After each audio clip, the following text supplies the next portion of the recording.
2004년 여름, 부산 해운대구에서 열린 부산국제해산물축제는 도시 전체가 들썩이는 큰 행사였다. 김지연은 교사로서 여름방학을 맞아 남편 박민수, 5살 아들 박서준과 함께 그 축제에 가기로 했다. 평소에도 일과 육아에 지쳐 가족과 보내는 시간이 많지 않았던 그녀에게 이날은 오랜만에 평화로운 하루가 될 것 같았다. 남편은 농협은행 부산지점에 근무하는 성실한 직장인이었고, 아이는 말을 잘 듣는 편이지만 호기심이 많았다. 부산 바닷바람이 따뜻하게 불던 그날, 지연은 단지 아들에게 좋은 추억을 만들어주고 싶었다. 서준은 며칠 전부터 축제 이야기를 들으며 놀이기구와 풍선을 기다렸고, 아침부터 신이 나 있었다. 행사장은 사람들로 가득했고, 스피커에서는 음악이 끊이지 않았다. 지연은 아이 손을 꼭 잡은 채 천천히 걸었다. 서준은 초록색 모자를 쓰고 새 운동화를 신었다. 누구보다 눈에 띄는 건 다른 어떤 아이도 갖지 못한 그의 눈이었다. 한쪽은 짙은 갈색, 다른 한쪽은 회색빛이 감도는 독특한 눈동자였다. 그 눈을 볼 때마다 지연은 세상에 단 하나뿐인 아이라는 생각이 들었다. 그날도 마찬가지였다. 많은 사람들이 그 아이를 한 번 더 바라보았다. 지연은 그 시선을 느끼면서도 그저 아이가 특별하다고 생각했다. 점심 무렵이 되어 박민수가 물을 사오겠다고 했다. 지연은 근처 노점에서 솜사탕을 사주기로 했다. 서준은 그제야 손을 놓고 조금 앞쪽으로 걸었다. 사람들 사이로 오가는 소음 속에서 그녀는 잠시 한눈을 팔았다. 남편이 뚜껑을 따는 소리가 들렸고, 지연은 손에 묻은 설탕을 닦기 위해 휴지를 찾았다.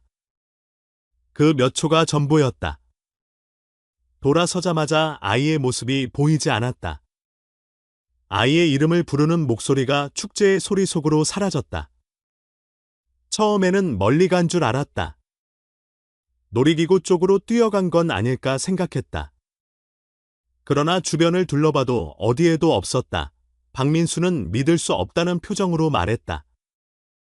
분명 바로 옆에 있었는데 두 사람은 행사장 내 방송 부스로 달려갔다.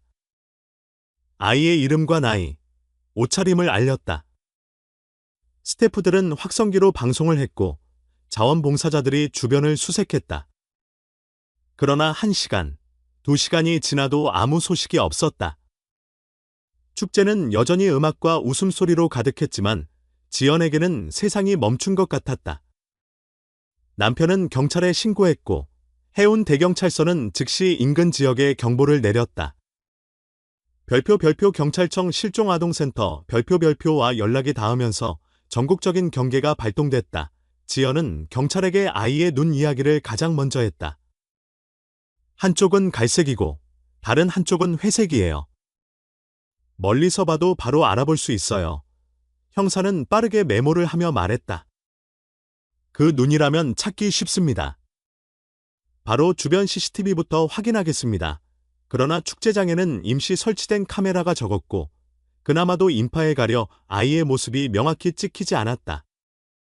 해운대경찰서 경위와 형사들이 인근 해변과 상가 골목을 샅샅이 돌았지만 아이의 흔적은 전혀 나오지 않았다. 밤이 되어도 아이는 돌아오지 않았다.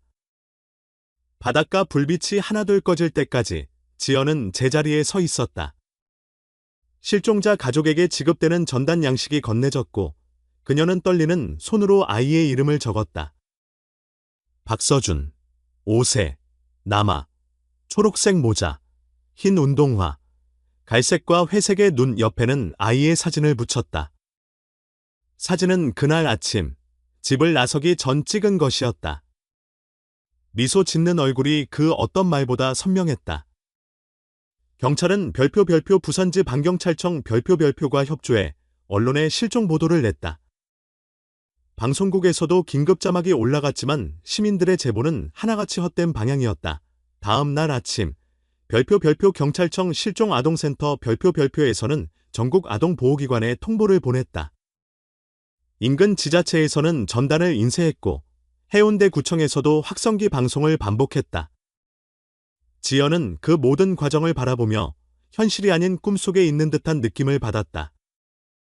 사람들은 위로의 말을 건넸지만 그녀는 아무 말도 들리지 않았다. 집으로 돌아가자는 남편의 말에도 움직이지 않았다. 아이가 언제라도 나타날 것만 같았다. 그러나 시간이 지날수록 모든 소식은 발견되지 않음이라는 한 줄로 끝났다. 며칠 뒤, 수색은 축제장 주변에서 부산역, 서면역, 그리고 경상남도 김해로까지 확대됐다. 경찰견이 투입됐지만 냄새가 끊긴 지점은 행사장 근처의 음료수 판매대 부근이었다. 형사들은 납치 가능성을 언급했고, 지연은 그 말을 듣는 순간 숨이 멎을 것 같았다. 하지만 어떠한 증거도 나오지 않았다. 목격자들의 진술도 서로 달랐다. 모자를 벗은 아이를 봤다는 사람도 있었고, 그런 눈을 가진 아이는 없었다고 말하는 이도 있었다. 경찰은 48시간이 지나면 찾기가 훨씬 어려워진다고 했다. 그 말은 꼭 가족에게 절망으로 들렸다. 그날 밤, 지연은 축제장에서 나가지 않았다. 경찰들이 철수한 뒤에도 혼자 남아 아이의 이름을 부르며 기다렸다. 하늘에는 불꽃놀이 잔재가 흩날렸고, 먼 바다에서는 파도 소리가 들려왔다. 그러나 그 어디에서도 아이의 목소리는 들리지 않았다. 다음 날 새벽, 해운대경찰서 형사관은 공식적으로 별표 실종 사건 수사 별표로 전환했다. 수사팀은 CCTV, 목격자 진술, 행사 관계자 명단을 확보했고, 각 부스의 직원들에게 연락을 돌렸다. 그러나 확인 결과, 특이한 인물은 없었다. 경찰은 가능한 모든 각도로 접근했다. 혹시 부모의 부주의로 인한 사고일 수도 있다는 내부 검토도 있었지만 현장 증거가 없었다. 아이가 직접 걸어 나갔다면 누군가 반드시 봤을 것이고, 그렇지 않다면 누군가 데려갔다는 결론뿐이었다. 해운대경찰서장은 기자회견을 열고 시민들의 제보를 기다리고 있다고 발표했다. 그러나 언론의 관심은 며칠 지나지 않아 줄어들었다. 뉴스는 다른 사건들로 채워졌고, 박서준의 이름은 점점 기사 하단으로 밀려났다. 지연은 매일 경찰서를 찾았다. 아이의 행방을 묻는 그녀에게 형사들은 계속 수사 중입니다. 라는 말만 반복했다. 남편은 회사를 휴직하고 함께 수색했지만 점점 지쳐갔다. 한 달이 지나자 그는 다시 출근을 결정했다. 지연은 그를 원망하지 않았다. 단지 자신과는 다른 방식으로 슬픔을 견디고 있다는 걸 이해했다. 그해 가을, 실종 사건은 별표 부산지방경찰청 미제사건관리팀 별표로 이관됐다. 공식적으로 장기 미해결 사건으로 분류된 것이다. 지연은 그 통보서를 받아들고도 믿지 않았다. 아이의 옷가지와 장난감을 그대로 두었다. 매일 밤, 그녀는 서준의 눈을 떠올렸다. 갈색과 회색의 두 빛이 자신을 바라보는 그 순간을 잊지 못했다. 그 눈동자가 사라진 자리에는 끝없는 어둠만이 남았다. 세상은 여전히 돌아갔다. 사람들은 다시 축제에 가고, 같은 노래를 듣고, 같은 하늘 아래에서 웃었다. 그러나 김지연에게 2004년 여름은 멈춰 있었다. 그녀는 다시 교단에 서지 못했다. 매일 아침 해운대 바다를 바라보며 아이의 이름을 속삭였다. 그리고 마음속으로 되뇌었다. 언젠가 그 눈을 다시 볼 수 있을 거라고. 세상 어디엔가 아직 살아있다고. 세월은 빠르게 흘렀다. 사건이 일어난 지 얼마 지나지 않아 김지연의 삶은 완전히 달라졌다. 학교는 그녀에게 장기 휴직을 권했고 결국 사직서를 내야 했다. 교사로서 아이들을 마주하는 일은 더 이상 가능하지 않았다. 아이들의 웃음소리가 들릴 때마다 가슴이 무너졌다. 남편 박민수는 처음엔 함께 경찰서를 오가며 수사 상황을 확인했다. 그러나 몇 달이 지나도 단서 하나 잡히지 않자 그는 점점 말을 아꼈다. 서로를 위로해야 할 부부는 오히려 서로의 존재가 더 큰 고통이 되었다. 지연은 서준의 방을 그대로 두었지만 민수는 그 문조차 열지 않았다. 결국 어느 겨울날 그는 이별을 말했다. 이유는 간단했다.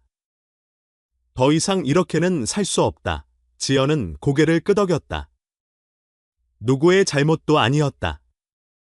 그가 떠난 후 집은 텅 빈 소리로 가득했다. 수영구의 오래된 아파트 한켠에서 지연은 홀로 살아가기 시작했다. 밤마다 서준이 돌아오는 꿈을 꾸었고 깨어나면 침대 머리맡의 시계가 새벽 2시를 가리키고 있었다. 그녀는 매일 일기를 썼다. 오늘은 날씨가 맑았다. 네가 있었다면 바다를 보러 갔을 텐데 그렇게 한 줄 한 줄이 쌓여 두꺼운 노트가 되었다. 처음에는 아이를 잊지 않으려는 기록이었지만 어느 순간부터 그것은 살아있다는 증거가 되었다. 아무도 그녀의 이야기를 들어주지 않아도 그 노트만은 아이에게 닿을 수 있을 거라 믿었다. 부산지방경찰청 미제사건관리팀에서 연락이 온 것은 실종 3년째 되는 해였다. 형사는 새로운 정보가 없다고 했다. 목격자는 여전히 없습니다. 해외로의 가능성도 배제되지 않지만 입국 기록은 없어요. 지연은 그 말을 수십 번 들어왔다. 그녀는 전화를 끊은 후 벽에 붙은 세계 지도를 바라봤다. 그 지도는 어느새 핀으로 가득했다. 아이의 눈을 본 사람들의 제보가 들어온 지역이었다. 인천, 대구, 심지어 제주도까지. 하지만 모든 제보는 결국 다른 아이였다. 시간이 흘러도 아이의 흔적은 나타나지 않았다. 주변 사람들은 말없이 거리를 두었다. 이웃들은 처음엔 위로했지만 어느 순간부터 그녀를 피했다. 아직도 그 이야기를 하고 있다는 시선이 느껴졌다. 그러나 지연은 포기하지 않았다. 낮에는 주민센터에서 파트타임 서류 정리를 하며 생계를 이어갔고 밤에는 별표 실종자 가족연합회 별표의 온라인 게시판을 찾아다녔다. 그곳에는 자신과 같은 부모들이 있었다. 이름도 모르는 서로가 매일 글을 남겼다. 오늘도 아이를 찾습니다. 기억해 주세요. 그 문장들이 그녀에게는 숨을 쉬게 하는 언어였다. 지연은 점점 기술에 익숙해졌다. 컴퓨터를 배웠고 나이를 계산해 아이의 얼굴을 예측하는 프로그램을 다운로드했다. 별표 경찰청 실종아동센터 별표에서 배포한 연령진행 프로그램은 그녀에게 유일한 희망이었다. 매년 7월 아이의 생일이 다가오면 그 프로그램으로 새로운 이미지를 만들었다. 5살의 얼굴이 6살, 7살, 12살로 바뀌었다. 화면 속의 아이는 자라났지만 현실의 시간은 멈춰 있었다. 그녀는 그 이미지를 인쇄의 전단지로 만들었다. 전단지 상단에는 찾습니다라는 글씨가 굵게 찍혀 있었고 하단에는 2004년 해운대 축제장에서 사라진 아이 박서준이라는 문장이 있었다. 오른쪽 아래에는 늘 같은 문장이 적혀 있었다. 살아있다면 엄마는 여전히 여기 있다. 그 문장은 세상 누구에게 하는 말이 아니라 자신에게 보내는 다짐이었다. 매년 여름 지연은 다시 별표 해운대구청 별표의 전단지를 제출해 부착 허가를 받았다. 담당 주무관들은 이제 그녀를 알아봤다. 올해도 오셨네요. 그녀는 미소를 지으며 말했다. 네. 이번이 20번째예요. 아무도 그 미소가 얼마나 아픈지 몰랐다. 축제가 시작되면 사람들 속을 걸으며 전단지를 나눠줬다. 어떤 이는 받아들고 고개를 숙였고 어떤 이는 그냥 지나쳤다. 하지만 그녀는 상관없었다. 단 한 명이라도 기억해준다면 그것으로 충분했다. 친구들은 점점 연락을 끊었다. 학교 시절 동료였던 이들은 결혼하고 자녀를 키우며 평범한 삶을 살았다.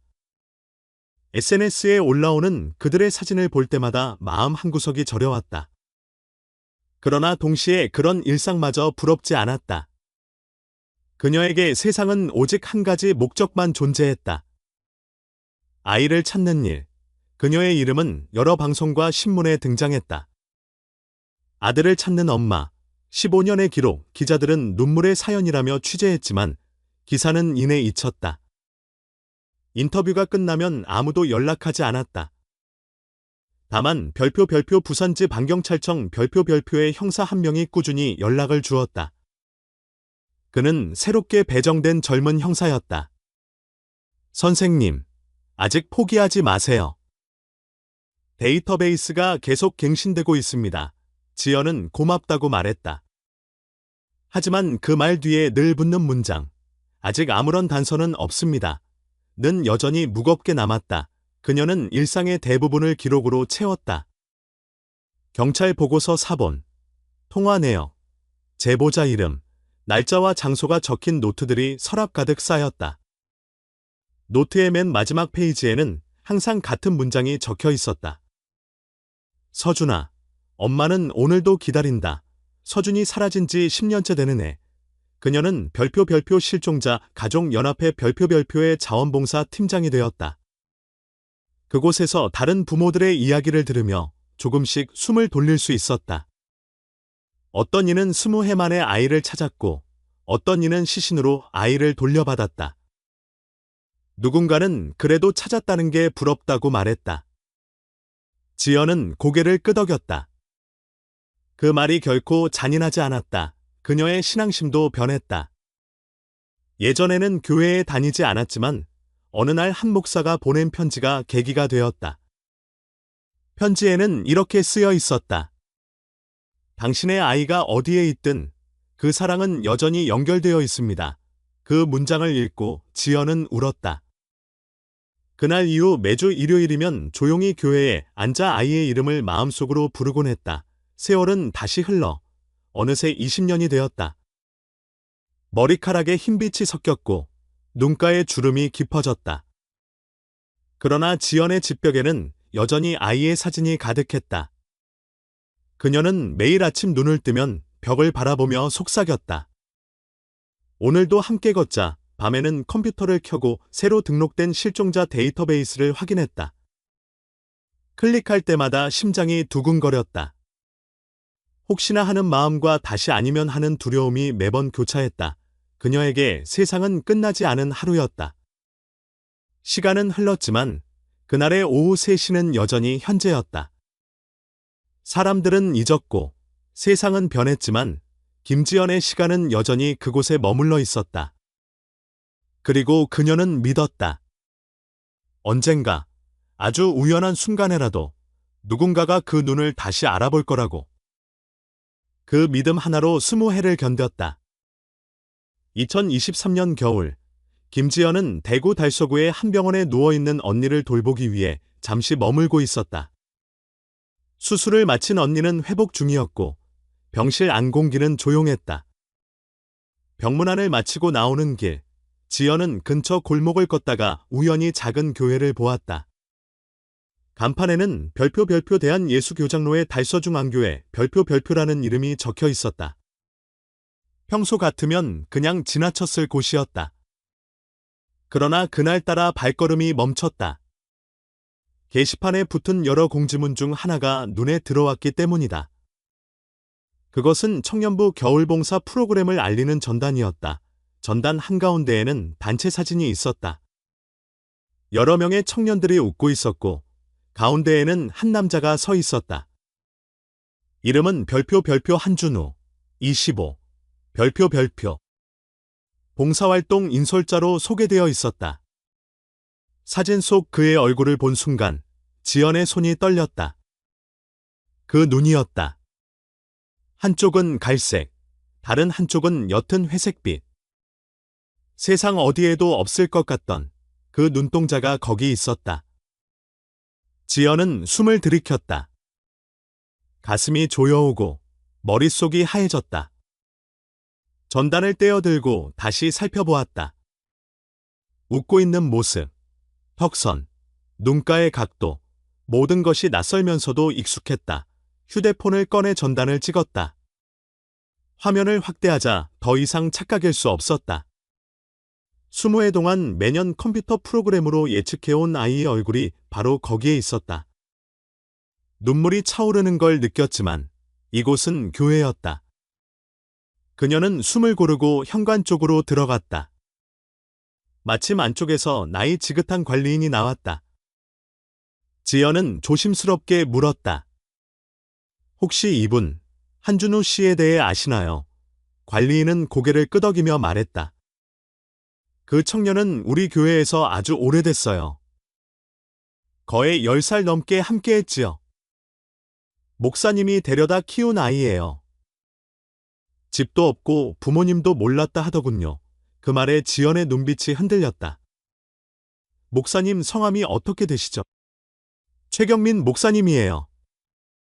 대구중앙교회 쪽에서 사역하시다가 이곳으로 오셨죠. 관리인은 덧붙였다. 준우는 아주 성실해요. 봉사도 잘하고 아이들한테 인기도 많아요. 요즘은 대학생들을 가르치며 봉사활동도 맡고 있죠.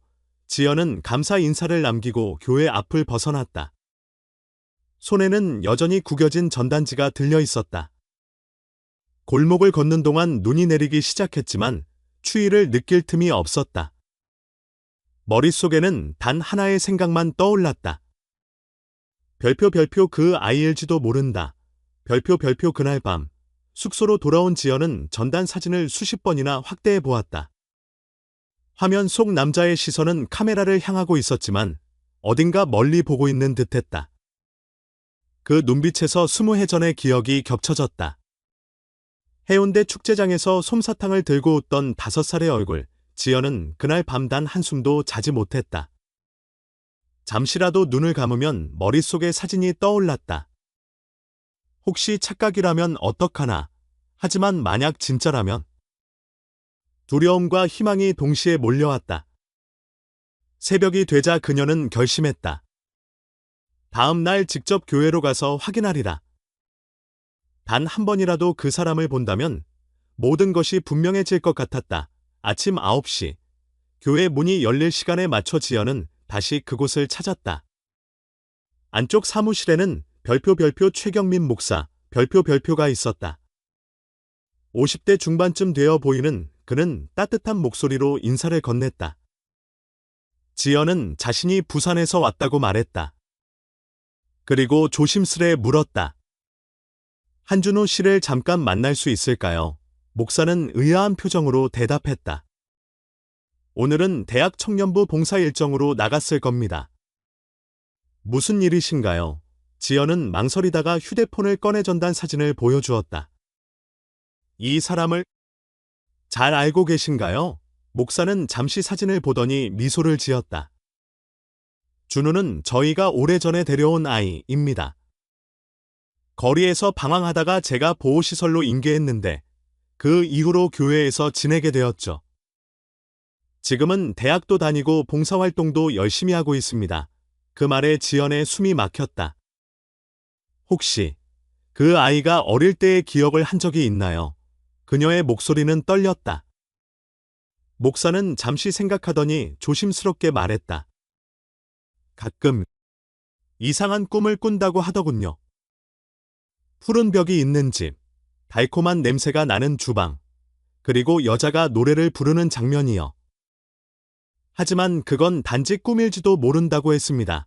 그 말을 들은 순간 지연의 눈이 커졌다. 그건 바로 그들의 집이었다. 수영구의 오래된 아파트, 벽지는 연한 초록색이었고 매주 일요일이면 그녀는 아들에게 떡을 구워주곤 했다. 지연은 입술을 깨물었다. 가슴 속에서 오래된 기억들이 한꺼번에 밀려왔다. 목사는 계속 이야기를 이어갔다. 준우는 15살쯤에 처음 왔습니다.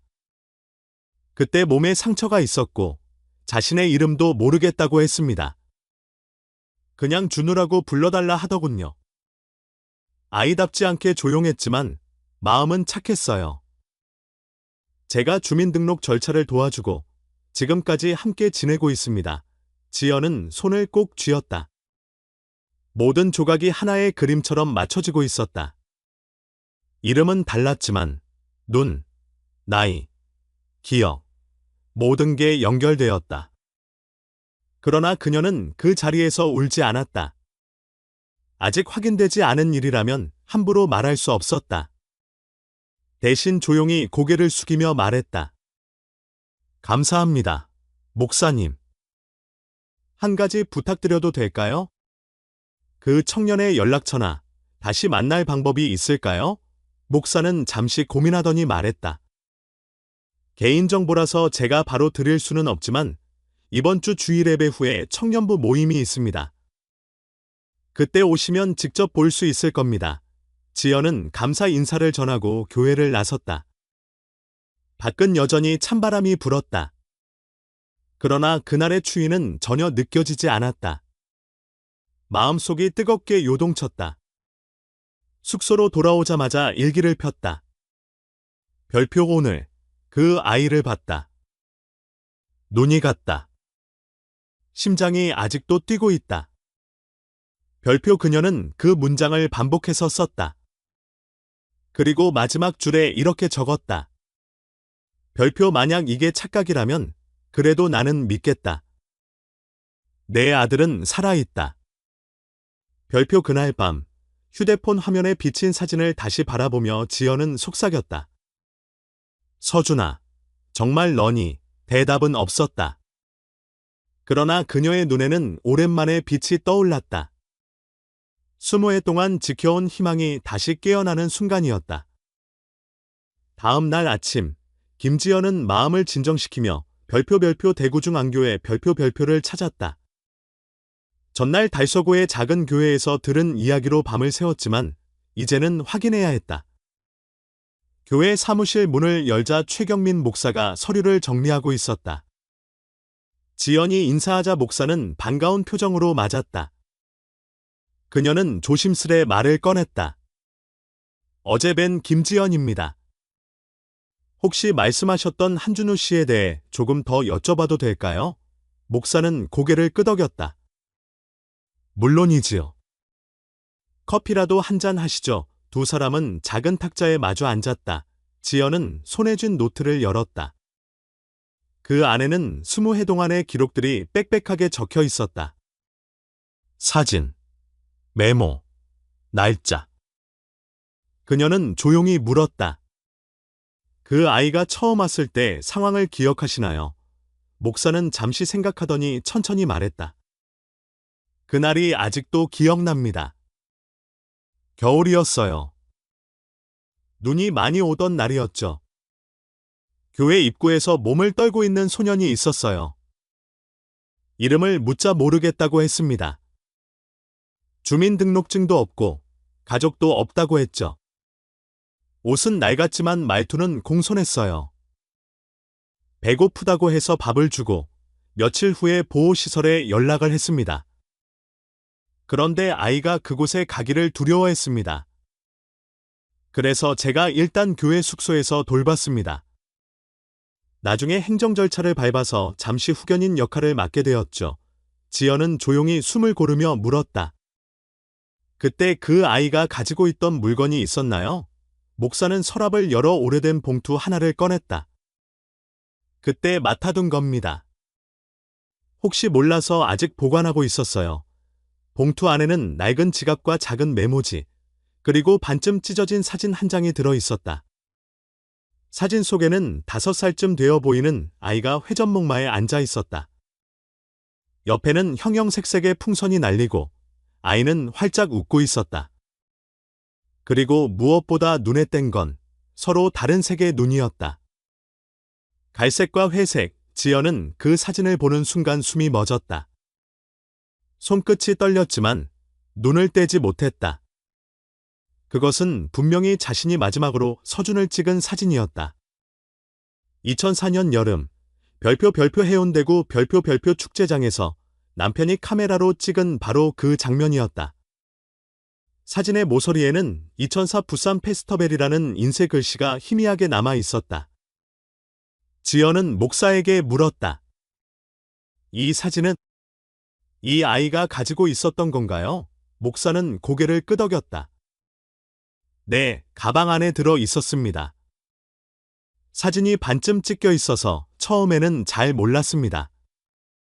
아이는 그걸 자기라고 했지만 그때는 기억이 혼란스러웠죠. 이름도 장소도 모른다 했습니다. 지연은 떨리는 목소리로 말했다. 그 아이가 혹시 꿈 이야기를 한 적이 있나요? 목사는 고개를 끄덕이며 대답했다. 가끔 그런 말을 했어요.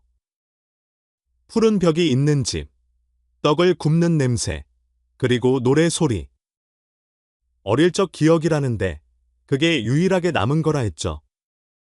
본인은 그게 현실인지 꿈인지도 모르겠다고 했습니다. 지연은 눈을 감았다. 초록색 벽, 떡 냄새, 노래. 모든 게 자신의 기억과 정확히 일치했다. 그녀는 자리에서 일어나 작게 인사했다. 목사님, 정말 감사합니다. 이 사진, 제가 경찰에 전달해도 될까요? 목사는 잠시 망설였지만 이내 말했다. 네, 물론입니다. 다만 준우에게는 아직 아무 말 하지 말아주세요. 아이가 혼란스러워할 수 있습니다. 지연은 고개를 숙였다. 그날 오후, 그녀는 곧장 별표 대구지 반경찰청 실종수사계 별표를 찾았다. 접수 창구 앞에서 경찰에게 사정을 설명했다. 담당 형사 별표 이도현 경이 별표가 나와 이야기를 들었다. 지연은 사진과 함께 그간의 기록을 모두 건넸다. 형사는 꼼꼼히 살펴본 뒤 말했다. 사진이 2004년 부산 축제에서 찍힌 게 맞다면 동일인 가능성이 있습니다. 실종자 데이터베이스와 대조해보겠습니다. 지연은 조용히 고개를 끄덕였다. 형사는 몇 가지 기본 질문을 했다. 혹시 아이가 실종 당시 입고 있던 옷이나 특징이 있나요? 초록색 모자, 흰 운동화, 그리고 눈이 달랐어요. 갈색과 회색이요. 형사는 메모하며 중얼거렸다. 눈색이 다르다. 이런 경우는 거의 없습니다. 그는 즉시 내부망을 열고 별표 경찰청 실종아동센터 별표 자료를 조회했다. 잠시 후 화면에 오래된 데이터가 떴다. 별표 2004년 7월 부산 해운대 축제 실종 박서준 5세. 별표 지연은 모니터를 바라보며 눈을 떼지 못했다. 형사는 말했다. 우선 사진을 국립과학수사연구원에 전달하겠습니다. 그리고 지문 대조를 위해 한준우 씨에게 협조 요청을 할 겁니다. 어머니께서는 연락처를 남겨두세요. 결과가 나오는 대로 통보드리겠습니다. 그 말을 들은 순간 지연은 겨우 숨을 돌릴 수 있었다. 경찰서를 나서는 길, 그녀의 머릿속에는 한 가지 생각만 맴돌았다. 별표 만약 정말 그 아이가 서준이라면 20해 만에 다시 만나는 것이다. 별표 하지만 확신은 여전히 조심스러웠다. 혹시 다른 아이일 수도 있었다. 그러나 그 사진, 그 눈빛, 그 기억의 단서들이 너무도 명확했다. 그날 밤, 지연은 숙소로 돌아와 책상 위에 사진을 올려놓았다. 불빛 아래에서 찢어진 자국이 더 선명하게 보였다. 사진의 뒷면에는 낡은 펜으로 쓴 글씨가 희미하게 남아 있었다. 별표 엄마, 나 이거 재밌어. 별표 그녀는 손으로 글자를 더듬었다. 그것은 분명 자신의 아들이 썼던 필체였다. 그때의 기억이 밀려와 눈물이 흘렀다. 며칠 후, 경찰에서 연락이 왔다. 별표 이도현 경이 별표의 목소리는 신중했다. 한준우 씨가 협조에 동의했습니다. 내일 교회에서 간단한 면담을 진행하겠습니다. 지연은 심장이 두근거렸다. 아직 결과는 아니었지만 20해 동안 기다린 시간이 이제 움직이기 시작한 느낌이었다. 그날 밤, 그녀는 다시 일기를 썼다. 별표 오늘, 사진이 돌아왔다. 아이의 웃음이 여전히 그 안에 있었다. 내일, 진실을 확인하러 간다. 별표 펜 끝이 떨렸지만 글씨는 또렷했다. 그녀는 마지막 줄을 썼다. 별표 이제 믿을 준비가 되어 있다. 별표 창밖에는 눈이 내리고 있었다. 그 하얀 눈 사이로 희미하게 떠오른 한 장의 사진이 그녀에게 다시 살아갈 이유를 주고 있었다. 국립과학수사연구원에서 연락이 온 날, 김지연은 수화기를 제대로 쥐지 못했다. 전화를 건 사람은 별표 대구지 반경찰청 실종수사계 별표의 이도현 경이었다. 그는 조용히 말했다. 유전자 검사 결과가 나왔습니다.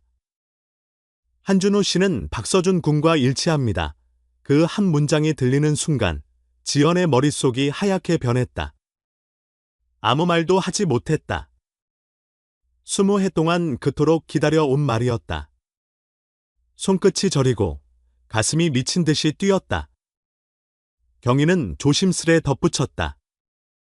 정식 보고는 오늘 오후에 경찰청에 전달될 예정입니다. 어머니께서는 건강을 조금 챙기시길 바랍니다. 전화를 끊고 나서도 지연은 한참 동안 가만히 있었다. 숨을 고르고 겨우 몸을 움직였다. 눈물이 쏟아지기 시작했지만 울음은 기쁨과 두려움이 뒤섞인 것이었다. 살아있었다. 그 사실 하나만으로 세상이 흔들렸다. 그러나 곧 또 다른 공포가 밀려왔다. 그 아이가 20해 동안 어떻게 살아왔을까? 그날 오후, 그녀는 경찰청을 찾았다. 회의실 안에는 이도영 경위와 몇 명의 형사가 있었다. 테이블 위에는 두꺼운 서류철과 함께 사진, 진술서, 그리고 별표 국립과학수사연구원 감정결과서, 별표가 놓여 있었다. 서류 첫 장에는 분명히 쓰여 있었다. 별표 피검자 한준우 모검자 김지연, 친자 일치. 별표 지연은 손으로 그 문장을 덮었다. 형사는 조심스럽게 말했다. 이제 사건을 재수사하게 됩니다. 2004년 당시 부산 해운대 축제장 CCTV와 관계자 명단을 다시 검토 중입니다. 형사는 오래된 파일을 펼치며 설명을 이어갔다. 그의 축제 운영 인력 중에 별표 남규태, 별표라는 이름이 있었습니다. 당시 소시지 판매 부스에서 일했는데 이후 연락이 두절됐습니다. 이 인물은 아동육의 전과가 있었고 실종 직후 퇴사 기록도 있습니다. 지연은 그 이름을 되뇌었다. 남규태. 형사는 고개를 끄덕였다. 그가 마지막으로 목격된 곳이 해운대역 근처입니다. 이후 흔적이 완전히 사라졌습니다. 지연은 말을 잃었다. 형사는 이어 말했다. 준우, 아니 서준 씨는 기억의 일부를 되살리고 있습니다. 본인이 원하면 직접 만나보실 수 있을 겁니다. 다만 아직 혼란스러워하니 천천히 접근하시는 게 좋습니다. 며칠 뒤, 지연은 다시 별표 대구중앙교회 별표를 찾았다. 목사 최경민이 안내한 방 안에는 조용히 앉아있는 청년이 있었다. 한준우, 아니 박서준. 그는 낯선 어른을 마주보며 긴장한 듯했다. 지연은 한 걸음 떨어져 앉았다. 서로 아무 말도 하지 않았다. 목사는 잠시 자리를 비켜주었다. 그때 지연이 낮은 목소리로 말했다. 너를 찾아다녔어. 아주 오랫동안 서준은 고개를 숙였다. 그의 입에서 조용히 흘러나온 말은 한 문장이었다. 꿈에서 본 목소리 같아요. 지연은 울지 않았다. 단지 눈앞의 존재가 현실이라는 사실만으로 충분했다. 그녀는 조용히 말했다. 괜찮아. 이제 다 알게 될 거야. 5며칠 뒤, 경찰 조사실에서 서준은 자신의 기억을 조금씩 이야기하기 시작했다. 그날 축제에서 한 남자가 다가왔어요. 모자를 쓰고 있었고 소시지를 먹을래 묻더라고요. 그리고는 맛을 보여줄까 하면서 제 손을 잡았어요. 그 다음엔 어두워졌어요. 그 장면 이후의 기억은 끊겨 있었다. 형사들은 신중히 질문을 이어갔다. 그 후 기억나는 건 언제부터입니까? 서준은 잠시 생각하다가 말했다. 15살쯤이었어요. 눈을 떴는데 어떤 아주머니가 있었어요. 저를 준우라고 불렀죠. 그분이 저를 데리고 살았어요. 형사는 메모하며 물었다. 이름이 혹시 기억나나요? 윤선이요. 사람들은 마마윤이라고 불렀어요. 다른 아이들도 있었는데 다들 저보다 어려 보였어요. 조사팀은 즉시 별표 경기도 남부경찰청 별표과 공조를 요청했다. 기록을 조회하자 별표 윤선이 별표라는 이름이 2015년 사망 기록으로 확인됐다. 주소지는 화성시의 한 트레일러촌이었다. 주민등록 말소 사유는 심장질환 사망. 이웃 진술에는 고아 같은 아이들과 함께 살았다는 내용이 있었다. 서준의 진술은 일관됐다. 그분은 착했어요. 음식을 챙겨주고 병원에도 데려가 주셨어요. 그런데 밖에 나가면 절대 이름을 말하지 말라고 했어요. 이름도, 어디서 왔는지도. 그냥 주느라고만 하라고 했어요. 형사들은 메모를 멈추지 않았다. 지연은 조사실 밖에서 그 말을 들으며 숨을 죽였다. 그녀의 아들은 납치된 뒤 또 다른 이름으로 또 다른 삶을 살아왔던 것이다. 서준은 더듬거리며 덧붙였다.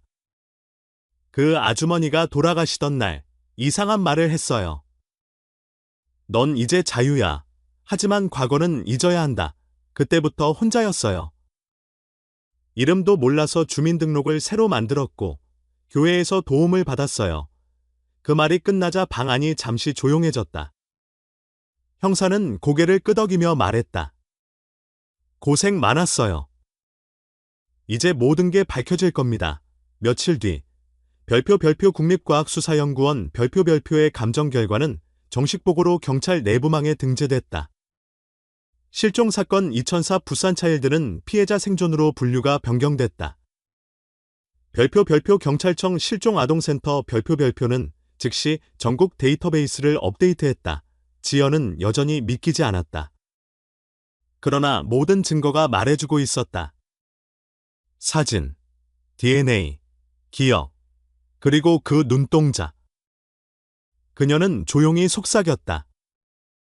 정말 너였구나. 그날 밤 서준은 교회 숙소에서 홀로 앉아 있었다.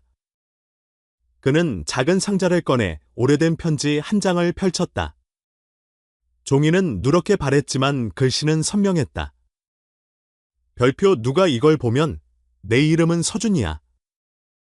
엄마, 나 집에 가고 싶어. 별표 그는 손끝으로 글자를 따라가며 눈을 감았다.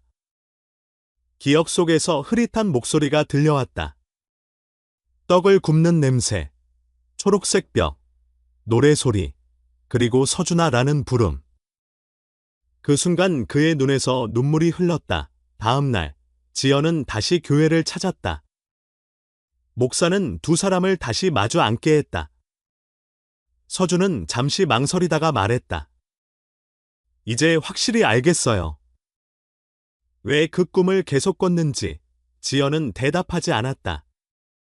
대신 손에 쥔 사진을 내밀었다. 이게 마지막으로 너를 찍은 사진이야. 그날 이후로 세상이 멈췄어. 서준은 사진을 바라봤다. 그 속에 웃는 얼굴은 자신이었다. 그는 조용히 말했다. 이제 다시 시작할 수 있을까요? 지연은 고개를 끄덕였다. 우린 이미 시작했어. 그날 20해의 기다림은 비로소 끝을 맺었다. 하지만 그 끝은 새로운 이야기의 시작이었다. 경기도 남부경찰청 형사관은 국립과학수사연구원 감정 결과를 받은 직후 윤선희의 과거 행적을 본격적으로 추적하기 시작했다. 화성시에 등록된 오래된 주민등록 기록을 거슬러 올라가자 그녀의 주소가 마지막으로 확인된 곳은 한 폐쇄된 트레일러 단지였다. 그 주소에는 동거인 남규태라는 이름이 함께 기재되어 있었다. 형사들은 이 자료를 근거로 현장을 재조사했고 인근 주민 몇 명을 찾아가 진술을 확보했다. 한 노인은 그 부부처럼 보이던 사람들이 아이를 한두 명 데리고 살았다고 말했다. 윤선이는 병약했지만 늘 아이들을 데리고 다녔고 남자는 거의 밖에 나가지 않았다고 했다. 형사들은 즉시 과거의 출입구, 통신, 금융기록을 모두 조회했지만 남규태의 이름은 2010년 이후 완전히 사라져 있었다. 사건은 단순한 유괴를 넘어 장기적인 은폐와 조직적인 방조 가능성으로 확장됐다. 수사팀은 별표 경찰청 미제사건 수사팀 별표가 공조를 시작했다. 중앙에서 파견된 수사관들이 대구와 부산을 오가며 자료를 통합했다. 그 무렵 별표 대구중앙교회 별표의 최경민 목사는 서준의 옛 숙소를 정리하다가 낡은 상자 하나를 발견했다.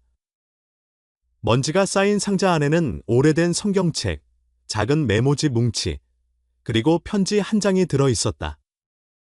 편지는 누렇게 발해 있었고 종이 한쪽이 찢겨 있었다. 펜으로 쓴 글씨는 삐뚤했지만 또렷했다. 별표 누가 이걸 보면 내 이름은 서준이에요. 엄마, 나 집에 가고 싶어요. 별표 편지 하단에는 날짜가 적혀 있었다. 2013년 4월. 목사는 그 편지를 봉투에 넣어 바로 별표 대구지 반경찰청 실종수사계 별표로 전달했다. 편지를 확인한 형사들은 그 내용을 보고 충격을 받았다. 편지의 종이는 당시 트레일러촌에서 흔히 쓰이던 노트지와 동일한 것으로 밝혀졌다. 감식 결과 잉크의 화학 성분과 필체의 압력은 10세 전후의 어린이가 쓴 것으로 분석됐다. 별표 국립과학수사연구원 별표은 감정보고서에 작성 시기와 문구의 자연스러움으로 보아 강요 없이 본인이 쓴 것으로 판단이라고 명시했다. 그 편지는 단순한 감정의 기록이 아니었다. 그것은 살아있는 아이가 구조를 기다리던 증거였다. 수사팀은 즉시 윤선이와 남규태의 동거 시점, 트레일러촌 내 주변 인물들의 진술을 다시 수집했다. 그 결과 남규태가 2009년부터 2012년 사이 부산 사람 한 명을 데리고 왔다는 증언이 나왔다. 그 아이가 바로 서준이었다. 별표 경찰청 미제사건 수사팀 별표는 사건을 2004 부산아동 실종 남규태 연계 사건으로 재분류했다. 당시 별표 부산국제해산물축제 조직위원회 별표에서 근무했던 관리자 명단이 다시 열람되었다. 그중 한 명이었던 전직 행사국장 별표 이현우 별표가 수사 대상에 올랐다. 그는 이미 은퇴 후 서울에 살고 있었고 조사 요청을 받자 불안한 표정을 감추지 못했다. 서울 별표 남대문경찰서 별표 조사실에서 이루어진 참고인 조사에서 이현우는 처음에는 모든 걸 부인했다. 그러나 형사들이 그에게 제시한 서류에는 2004년 당시 경찰이 보낸 남규태 전과자 근무 제한 통보 공문이 포함되어 있었다. 그는 결국 입을 열었다. 당시 축제 일정이 너무 촉박했습니다. 언론에 문제라도 생기면 예산이 끊길까 두려웠습니다. 그래서 그냥 무시했습니다. 형사는 조용히 물었다. 그 결정 때문에 한 아이가 20해 동안 사라졌다는 걸 알고 계십니까? 이현우는 아무 대답도 하지 못했다. 조사 결과 조직위원회 내부에서 인사검증 절차가 여러 차례 생략된 사실이 드러났다. 경찰청 수사팀은 해당 축제를 주관한 별표 부산관광진흥공사 별표에도 관련 자료 제출을 요구했다. 공사 측은 당시 위탁업체에 모든 인사권한을 넘겼다고 해명했지만 서류상 계약서에는 책임 규정이 명확히 기재되어 있었다. 사건은 단순한 개인 범행을 넘어 제도적 허점이 만든 비극으로 드러났다. 지연은 이 소식을 들었을 때 오히려 담담했다. 분노보다 먼저 밀려온 건 허무였다. 20해 전, 만약 누군가 그 경고 문서 한 장만 제대로 확인했더라면 자신의 아이는 사라지지 않았을지도 모른다. 그녀는 경찰 조사에 정식 참고인으로 참여해 모든 기억을 진술했다. 경찰은 실종 당시 신고서 원본을 재검토하며 그녀의 증언과 일치함을 확인했다. 한편 서준은 교회에 머물며 조용히 지냈다. 그에게도 편지 소식이 전해졌다. 편지를 직접 본 그는 한참 동안 아무 말도 하지 않았다. 목사가 건넨 그 종이를 손끝으로 더듬으며 말했다. 제가 쓴 게 맞아요. 그때 누군가 이걸 봐줬으면 좋겠다고 생각했어요. 하지만 아무도 오지 않았어요. 그의 목소리는 담담했지만 오랜 세월의 상처가 묻어 있었다. 경찰은 편지의 발견을 계기로 수사를 확대했다. 트레일러촌 인근에서 일하던 사람 중 한 명이 새로운 진술을 했다. 그 남자, 남규태가 밤마다 어딘가로 전화를 했습니다. 항상 낮은 목소리로 괜찮아, 아직 모르니까라고 말했어요. 그 전화번호의 일부가 통신기록에서 확인되었고 수사팀은 이를 별표 부산지 반경찰청 사이버 수사대 별표로 넘겼다. 분석 결과 당시 축제위원회 사무국의 비공식 번호와 일치했다. 사건의 구조는 점점 드러났다. 축제 운영 측은 불법 인력 고용을 감추기 위해 남규태의 신분을 숨겼고 이후 사건이 발생하자 관련 자료를 폐기했다. 윤선이는 그 사실을 알고 있었으나 남규태에게서 벗어날 방법이 없었다. 그녀는 병이 악화된 후 아이를 남겨둔 채 세상을 떠났다. 모든 조사가 정리되자 경찰은 공식 기자 브리핑을 열었다.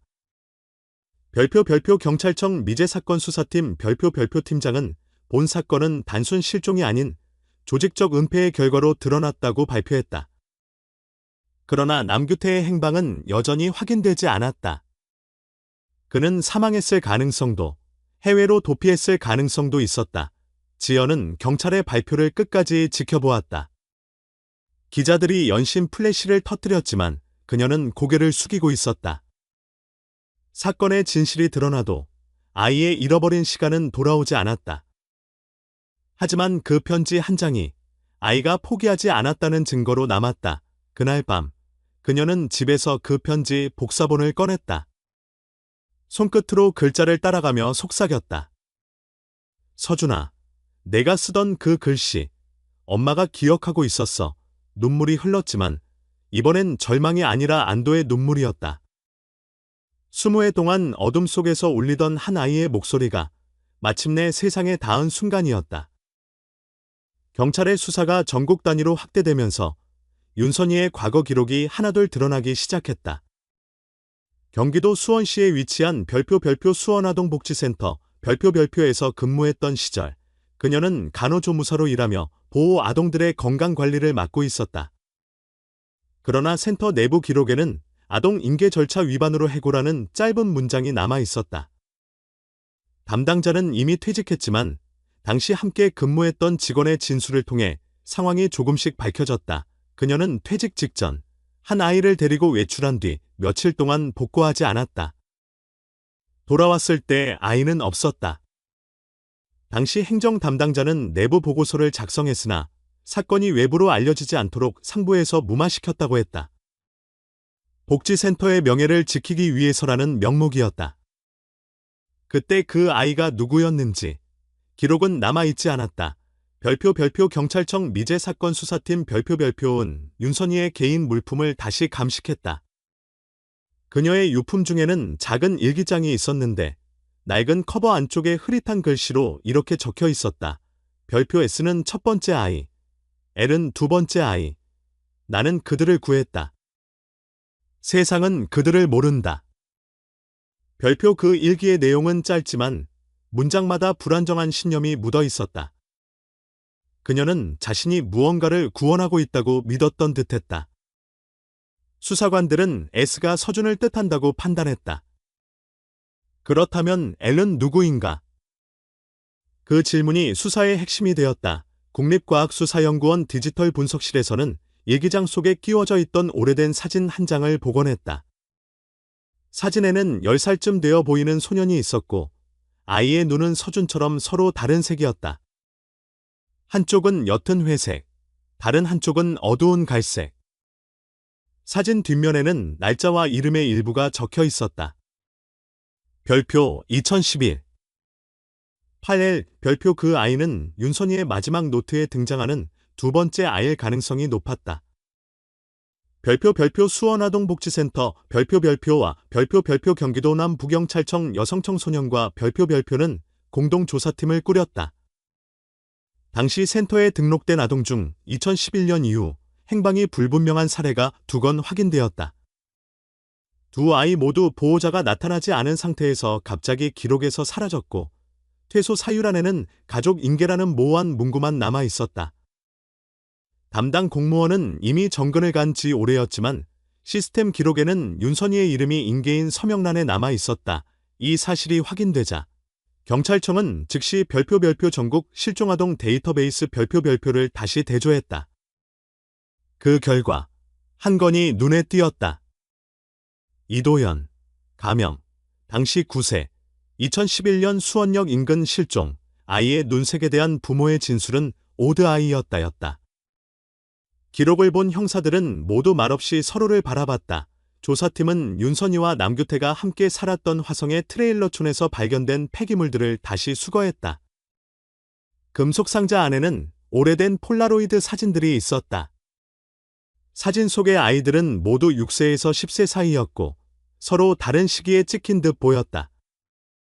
몇몇 사진의 배경에는 복지센터, 캠핑장, 부산이라는 단어가 희미하게 적혀 있었다. 서준은 경찰에서 이 사실을 듣고 한동안 아무 말도 하지 못했다. 형사는 조심스레 물었다.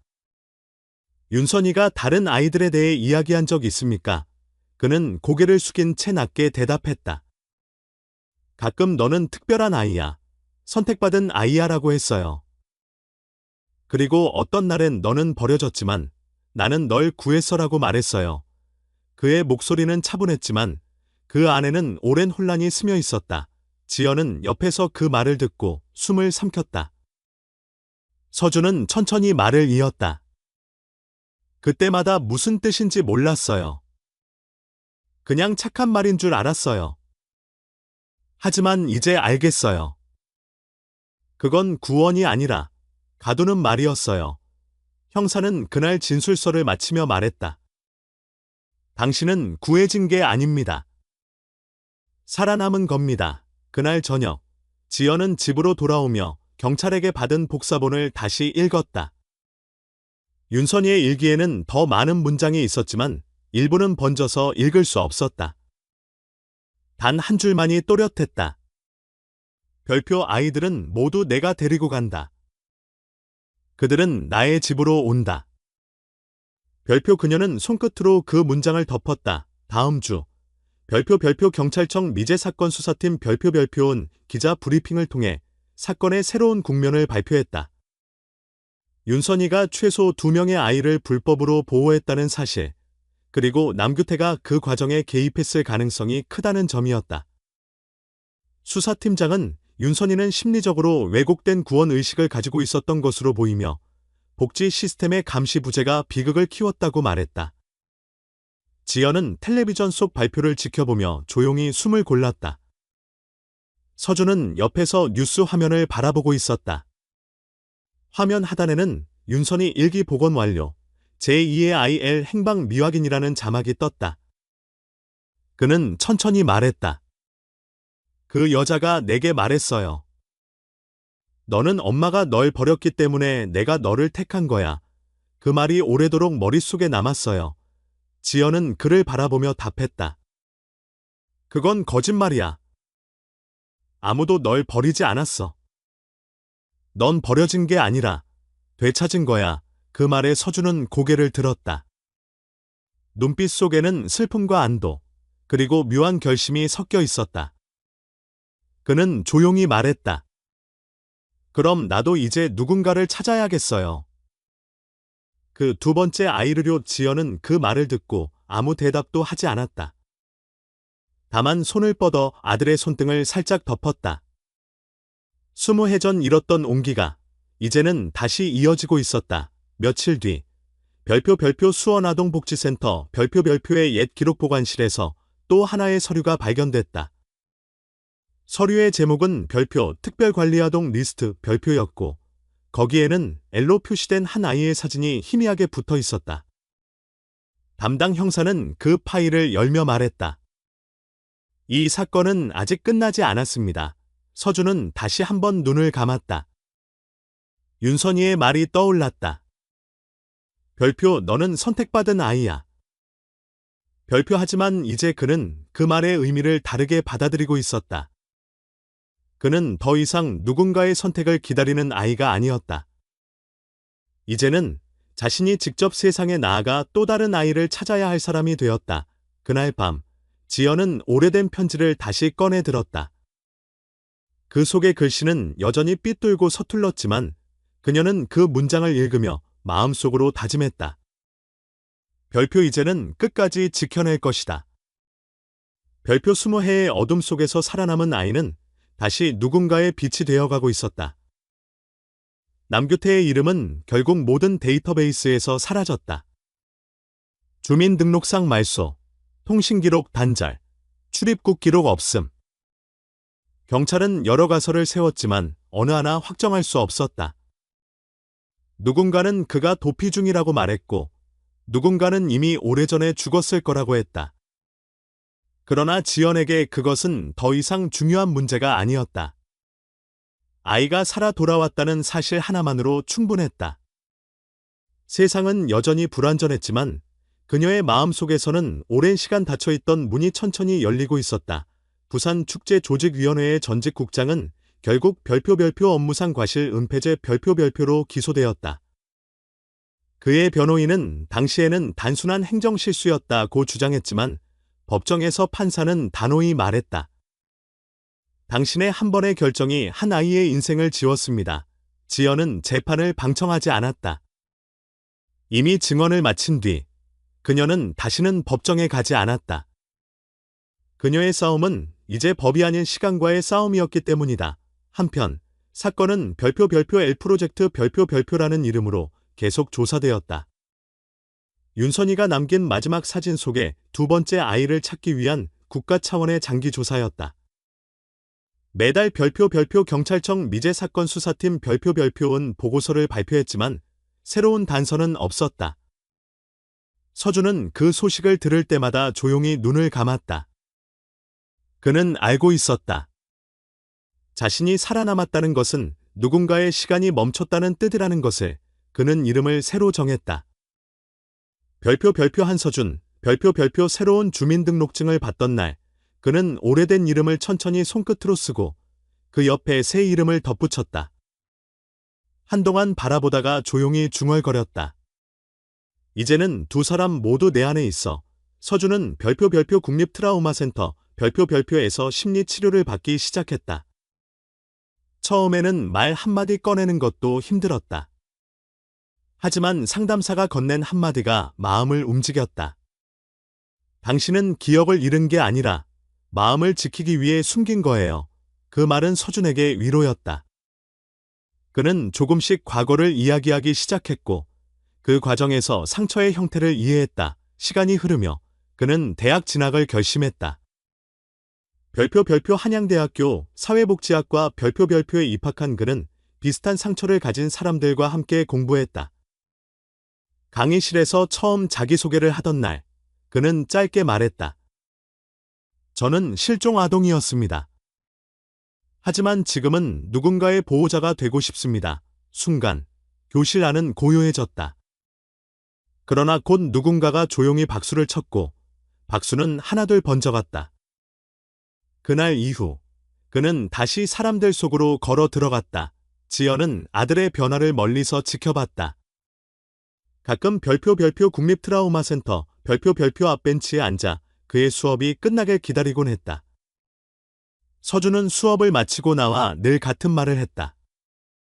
오늘도 괜찮았어요. 그 말은 어쩌면 스스로에게 하는 다짐이기도 했다. 봄이 지나 여름이 다가올 무렵, 지연은 편지를 한 통 썼다. 수신이는 한서준. 편지의 내용은 간단했다. 별표 우리가 처음 잃었던 그날로 돌아가 보자. 이제는 두려움이 아닌 기억으로 마주하고 싶다. 별표 그 편지를 받은 서준은 한동안 가만히 앉아 있었다. 그리고 조용히 대답을 적었다.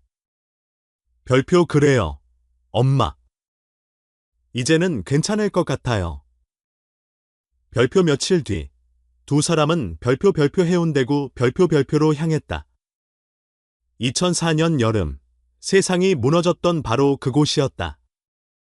그러나 이번에는 모든 것이 달랐다. 바다는 여전히 그 자리에 있었고, 사람들의 웃음소리도 여전했지만, 지연의 마음은 더 이상 과거에 묶여있지 않았다. 축제 현장에는 새로 단장된 간판이 걸려 있었다. 별표 부산국제의 산물축제 2025 별표. 행사장 입구에서는 자원봉사자들이 안내를 하고 있었다. 그들 중에는 대학생 한서준의 이름표가 걸린 젊은이가 있었다. 그는 올해 봉사단으로 참가한 것이었다. 지연은 잠시 멈춰 그를 바라봤다. 과거의 공포와 현재의 빛이 교차하는 순간이었다. 서준은 어머니를 발견하자 미소를 지었다.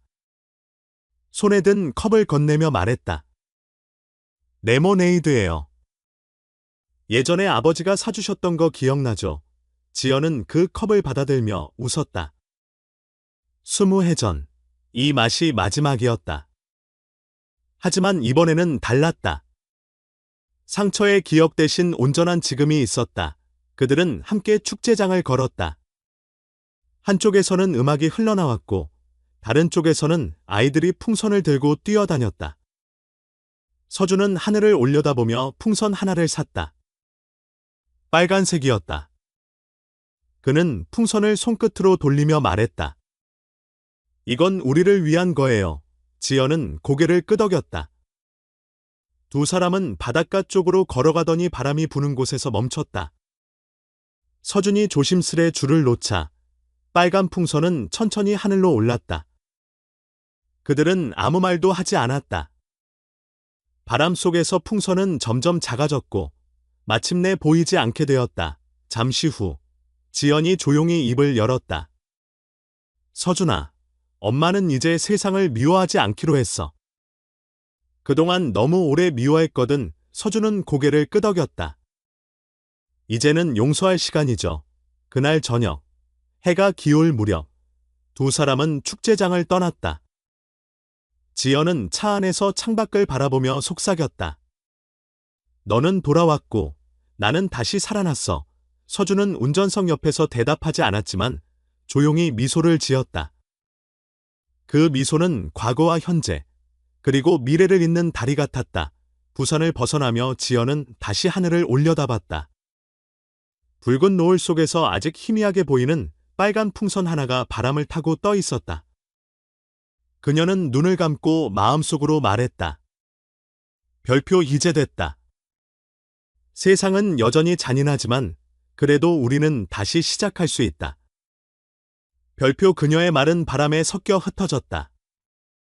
그러나 그 바람은 어쩐지 따뜻했다. 그날 한서준은 오랜 시간 닫혀있던 세상 속으로 다시 걸어 들어갔다. 그의 걸음 뒤로 남겨진 건 고통이 아니라 누군가를 이해하려는 마음이었다. 그리고 지연은 알았다. 상처는 지워지지 않지만 사랑은 그 위에 다시 살아난다는 것을. 오늘도 끝까지 이야기를 들어주신 여러분께 진심으로 감사드립니다. 이 이야기는 단순한 사건의 기록이 아니라 상처 속에서도 다시 일어설 수 있는 인간의 힘을 보여주는 여정이었습니다. 세상은 때로 너무 냉정하고 불공평하지만 그 안에서도 누군가는 포기하지 않고 누군가는 다시 사랑을 믿습니다. 우리는 그 마음을 통해 서로를 이해하고 조금 더 따뜻한 세상으로 나아갈 수 있다고 믿습니다. 오늘의 이야기가 여러분 마음속에 작은 울림으로 남았다면 그것만으로도 큰 의미가 될 것입니다. 누군가에게 이 이야기가 위로가 되고 또 다른 누군가에게는 용기의 씨앗이 되기를 바랍니다. 저희 채널은 사람과 사람 사이의 진심, 그리고 세상의 희망을 담아 계속 이야기를 전하고자 합니다. 여러분의 관심과 공감이 그 길을 비추는 등불이 됩니다. 이야기가 마음에 닿았다면 아래에 느낀 점을 남겨주시고 좋아요를 눌러주시면 큰 힘이 됩니다. 그리고 채널을 구독하셔서 앞으로 함께할 많은 이야기에도 동행해 주시길 바랍니다. 오늘도 마음으로 함께해 주신 모든 분들께 진심으로 감사드립니다.